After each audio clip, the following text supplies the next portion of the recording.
It is a sunny day in May. The sky is blue and clear. You are sitting quietly at your desk, working at your 9 to 5 job. Only 2 more weeks and school is out for the summer.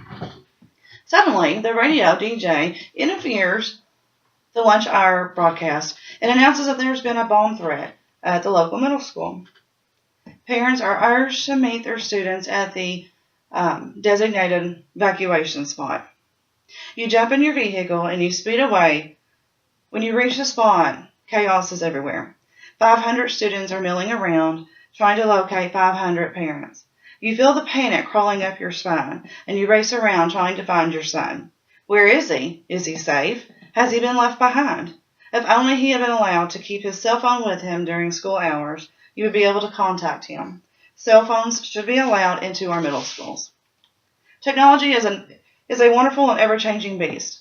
According to Popular Science magazine, inventions such as the hybrid car, MP3 players, Microsoft Xbox, iPhone, and app stores are just some of the top inventions in the last 25 years. Cell phones in particular are everywhere. With so many features available now and newer models being released consistently, cell phones are becoming more and more commonplace. No matter where you go, almost everyone has a cell phone. This does not only pertain to teenagers and adults. Parents are using cell phones more often as well.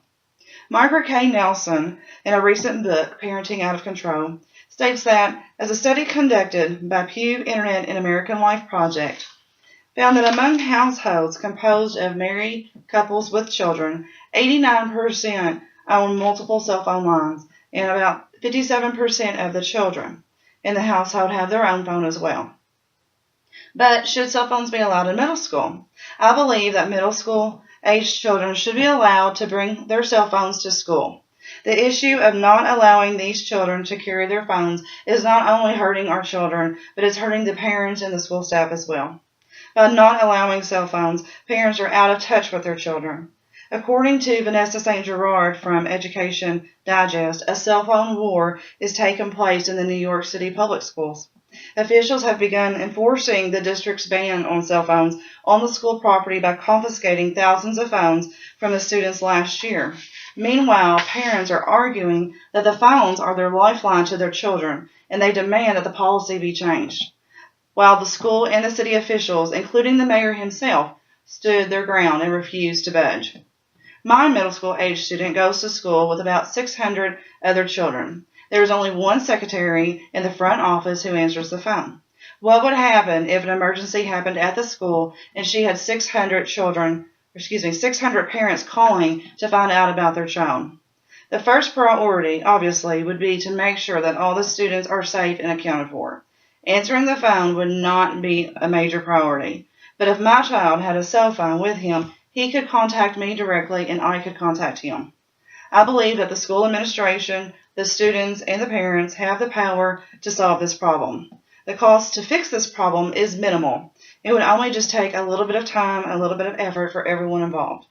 The problem of middle school cell phone usage has not been solved yet because technology is still somewhat new and changing rapidly. My proposal to solve this problem has several steps. The first step would be to allow the students to bring their phones to school. Guidelines would need to be established and enforced on when the proper time to use the cell phones. Cell phones should be turned to silent and kept hidden at all times. The second step would be the implementation of strict punishments for a violator. If a faculty or staff member discovers a phone being used,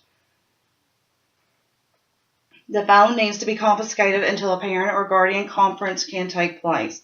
During the conference, in-house suspension or Saturday school could be arranged. If a student violates the rules a third time, the phone needs to be confiscated until the end of the school year, and the student should face suspension or even expulsion, depending upon the attitude of the student. The third step, is to establish a reward system. A form of positive reinforcement should be offered for the child who did follow the rules. According to Epson and Ewell, with online submission, research has documented that teachers who interact more positively with students have students who do better academically and socially. Teachers who deliver a high amount of praise typically experience lower off-task or disruptive behavior from their students. Some examples of positive reinforcement could include bonus points on a test, a free homework pass, a free period with the use of the cell phone, or any other electronics, candy, any type of small reward. The point would be to find something that would encourage the student and reward for the proper behavior. If the school administrators would enforce the stricter rules, students would know what is expected of them and they would react accordingly. I think that the students would surprise us as well. Most students want to follow the rules. I think most people share the idea that our children are our future. We need to teach our children how to be respectful and the usefulness of following rules. I expect the cost to be minimal in implementing these rules. In-house suspension or Saturday school is already in place in a lot of different schools and shouldn't be any additional cost associated with adding this enforcement. Additionally, children do react better with positive reinforcement rather than punishment. And enforcing the stricter guidelines would also benefit the students because it would teach them that there is a proper time and a proper place for cell phone usage. We all have witnessed different people using their cell phones at inappropriate times. A particular pet peeve of mine is when someone is using their phone at the checkout counter. The cashier and other patrons in line really don't care to overhear anyone's conversation. It is rude and disrespectful. But by being distracted by a phone conversation slows not only the checkout lady but everyone else as well. I also believe that by enforcing stricter guidelines, parents would be more involved in their children's academic lives. Even though there are a lot of parents who are very attentive, there are several who just do not have time. Requiring the parents to attend the conference would get them in front of the school administration to help with any issues that arise. Enforcing the stricter guidelines would not cost the school any additional money as well. In-house suspension or Sunday school is already enforced, and a faculty or staff member is already on staff to attend to this matter. Some people believe that children have complete access to their phones during the school day in case of emergency.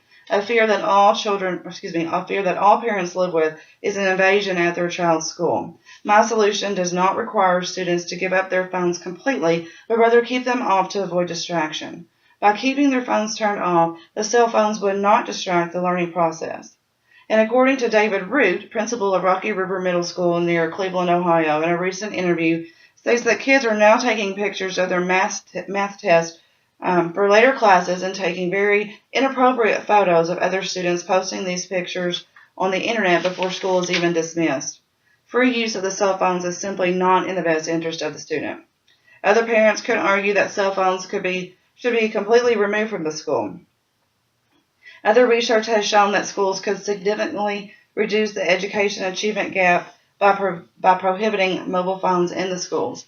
But some people believe that we should embrace this technology and allow new devices. According to Lisa Kolb from the International Society for Technology, there have been a few recent studies that identify cell use with positive student improvement. A recent study with the British Academy states that children used text-speak and their sentence translations were positively linked to verbal reasoning. The more text-speak children used, the higher their test scores. This study claimed that students can develop phonological awareness through text messaging, which in turn helps their ability to spell correctly. But what happens when all the students cannot afford the newest technology? Do you want your child to be pointed out and made fun of? Peer acceptance is a huge deal in middle school. Allowing phone usage will open the door to bullying, which is a big problem now. When interviewed, a local scholar, Dana Boyd, stated that social media hasn't substantially changed the dynamics of bullying and teen drama, but it has only made it more visible, easily shareable, and persistent. This new cell phone technology is not going anywhere, and we should learn to embrace it and use it wisely. Laura Williams from the District Administration in California says that test scores have improved and online bullying incidents have become virtually eliminated at a California school that added weekly digital literacy instruction to its curriculum 5 years ago. Cyber civics has been added to the curriculum at the California school and has shown very promising results. And in grade 6, children focus on digital citizenship and using technology responsibly. One lesson is on how inappropriate posts can damage future employment prospects. And in 7th grade, children are taught to find, retrieve, analyze, and use online information to support writing and research projects. And in grade 8, the focus is on media literacy. While most people agree that technology is a wonderful thing, cell phone usage should be allowed but controlled in our middle schools. Allowing cell phones to be used freely can cause bullying and interfere with the proper learning environment, but proper usage should be incorporated and stricter guidelines should be imposed so that students can benefit the most. Thank you.